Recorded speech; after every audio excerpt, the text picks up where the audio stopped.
স্বরাষ্ট্রমন্ত্রীকে হুঁশিয়ারি দিয়ে বলতে চাই, আপনি যদি এই গুপ্ত হত্যাকারীদেরকে চিহ্নিত করতে না পারেন, ব্যর্থতার দায়ভার নিয়ে আপনি আপনার পদ থেকে অব্যাহতি নেন। আমরা ইউনূস সরকারকে হুঁশিয়ারি দিয়ে বলতে চাই, 24-এ আমরা রক্ত দিয়েছিলাম একটি রক্তপাতহীন ভবিষ্যৎ বাংলাদেশ বিনির্মাণের লক্ষ্যে। আমরা দেখতে পাচ্ছি আপনারা ক্ষমতার মসনদে বসার পরেও আমাদেরকে রক্ত দিয়েই যেতে হচ্ছে। 5 আগস্টের আগে আমরা একটি বৈষম্যহীন সমাজ বিনির্মাণের লক্ষ্যে আমরা কয়েক মাসের লাগাতার আন্দোলনের মাধ্যমে 5 আগস্টে এই স্বৈরাচারকে বাংলাদেশের মাটি থেকে বিতাড়িত করার মাধ্যমে এই বাংলাদেশকে কলঙ্ক মুক্ত করতে পেরেছি। 5 আগস্ট পরবর্তী বাংলাদেশে আমরা বৈষম্যহীন একটি বাংলাদেশ, অর্থাৎ একটি নাগরিকের যতগুলো অধিকার নিয়ে বেঁচে থাকা, অর্থাৎ নিরাপত্তা নিয়ে এই রাষ্ট্রে বেঁচে থাকার অধিকার রয়েছে, তার নিশ্চয়তা আমরা 5 আগস্ট পরবর্তী বাংলাদেশে অন্তর্বর্তীকালীন সরকারের কাছে অঙ্গীকার করেছিলাম। কিন্তু দুর্ভাগ্যজনক হলেও সত্য, আজকে কয়েক মাস পেরিয়ে গেলেও এই যে 2024 সালের যে গণঅভ্যুত্থান, এই গণঅভ্যুত্থানের সম্মুখ সারির যোদ্ধাদের রক্তের বিনিময়ে যারা আজকে ক্ষমতার মসনদে বসেছেন, তাদেরকে দেখি এখন এই 24 পরবর্তী বাংলাদেশে এসেও আমাদের সেই ভাইদেরকে রক্ত দিয়ে যেতে হচ্ছে, গুপ্ত হত্যার শিকার হতে হচ্ছে, টার্গেট করে করে বেসরকারি বিশ্ববিদ্যালয়ের যোদ্ধাদেরকে বিভিন্ন জায়গায় হত্যাকাণ্ডের শিকার হতে হচ্ছে।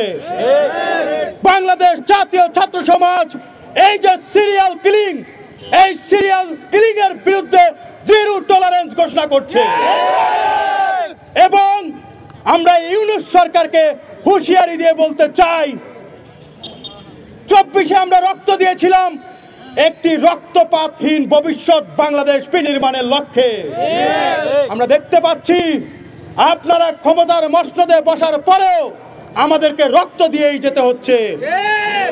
তাহলে আপনাদের ওই চেয়ারে বসে থেকে লাভ কি? স্বরাষ্ট্রমন্ত্রীকে হুঁশিয়ারি দিয়ে বলতে চাই, আপনি যদি এই গুপ্ত হত্যাকারীদেরকে চিহ্নিত করতে না পারেন, ব্যর্থতার দায়ভার নিয়ে আপনি আপনার পদ থেকে অব্যাহতি নেন। আমরা বিশ্বাস করি এই যে বৈষম্যহীন বাংলাদেশ আমরা দেখতে চেয়েছিলাম, সেটি আপনারা পারছেন না। সংস্কার থেকে শুরু করে বিভিন্ন রকম দোহাই দিয়ে আপনারা শুধুমাত্র কালক্ষেপণ করে যাচ্ছেন। কিন্তু যে কাঙ্ক্ষিত বাংলাদেশের লক্ষ্যে আমরা রক্ত দিয়েছিলাম, সেই বাংলাদেশ বিনির্মাণে আপনাদের কোনো সুস্পষ্ট ভূমিকা আমরা দেখতে পাচ্ছি না। আমরা বিগত দিনে চুপ করেছিলাম, কিন্তু আমরা দেখতে পাচ্ছি আমাদের চুপ করে থাকার ফলে আপনারা ক্ষমতার মসনদে বসে শুধুমাত্র উপভোগ করছেন, রাষ্ট্রের কল্যাণে ন্যূনতম কাজটুকু আমরা আপনাদের কাছ থেকে দেখতে পাচ্ছি না। আমরা স্পষ্টভাবে হুঁশিয়ারি দিয়ে বলতে চাই, রক্তের উপর দাঁড়িয়ে যেই সরকার আপনারা রয়েছেন, আবার নতুন করে রক্তপাতের সূচনা হোক এমন কিছু করার পরিকল্পনাও যদি করে থাকে কেউ, সেটিকে নস্যাৎ করার সর্বোচ্চ চেষ্টা করেন। এবং আমি স্পষ্টভাবে বলে দিতে চাই, ইতোমধ্যে একজন উপদেষ্টা বললেন এখানে নাকি তিনি বিদেশি ষড়যন্ত্রের গন্ধ পাচ্ছেন। আমরা স্পষ্টভাবে বলতে চাই, বিদেশি যে কোনো অপশক্তিকে রুখে দেওয়ার জন্য বিগত দিনে বাংলাদেশের ছাত্র জনতা ঐক্যবদ্ধ ছিল, ভবিষ্যতেও থাকবে। এই বাংলাদেশের ভূখণ্ড নিয়ে ভবিষ্যতে আর কোনো বিদেশি শক্তিকে রাজনীতি করার সুযোগ দেওয়া হবে না। যদি কেউ মনে করে থাকে বিদেশি কূটকৌশলের মাধ্যমে, এই অন্তর্বর্তীকালীন সরকারের কাছে আতাতের মাধ্যমে ভবিষ্যতে কোন একটি গোষ্ঠীকে ক্ষমতার মসনদে বসার প্রলোভন দেখিয়ে কেউ বাংলাদেশের ভূখণ্ড ছিনিয়ে নেবেন, তারা বোকার স্বর্গে বসবাস করছে, তারা দিবা স্বপ্ন দেখছেন। তারা জানেন না এই বাংলাদেশ 1947 সালে তাদের জাত চিনিয়েছে, 1971-এ তাদের জাত চিনিয়েছে, 1990-এ তাদের জাত চিনিয়েছে, 2024-এ তাদের জাত চিনিয়েছে, ভবিষ্যতেও তারা তাদের জাত চিনিয়ে যাবে। এই ভূখণ্ড নিয়ে কারো যদি ন্যূনতম ষড়যন্ত্র করার চেষ্টা থাকে, কেউ যদি স্বৈরাচারের পুনর্বাসনের ন্যূনতম চেষ্টা করে, তাদেরকে দাঁত ভাঙা জবাব দিবে বিজেপি, তাদেরকে দাঁত ভাঙা জবাব দিবে বাংলাদেশ জাতীয় ছাত্র সমাজ।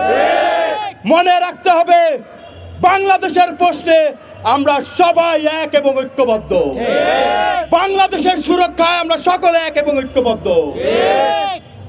আমাদের মত পার্থক্য থাকতে পারে, আমরা গত 2 দিন আগে দেখলাম, গতকালকেও দেখলাম, আমরা যাদেরকে এই আন্দোলনের মূল স্পিরিট মনে করেছিলাম, আমরা দেখলাম যে বৈষম্য বিরোধী ছাত্র আন্দোলন সহ নাগরিক কমিটির কয়েকজন নেতার বক্তব্য আমরা দেখলাম, তারা কাউন্সিলরদেরকে পুনর্বাসন করার অপচেষ্টা করছেন।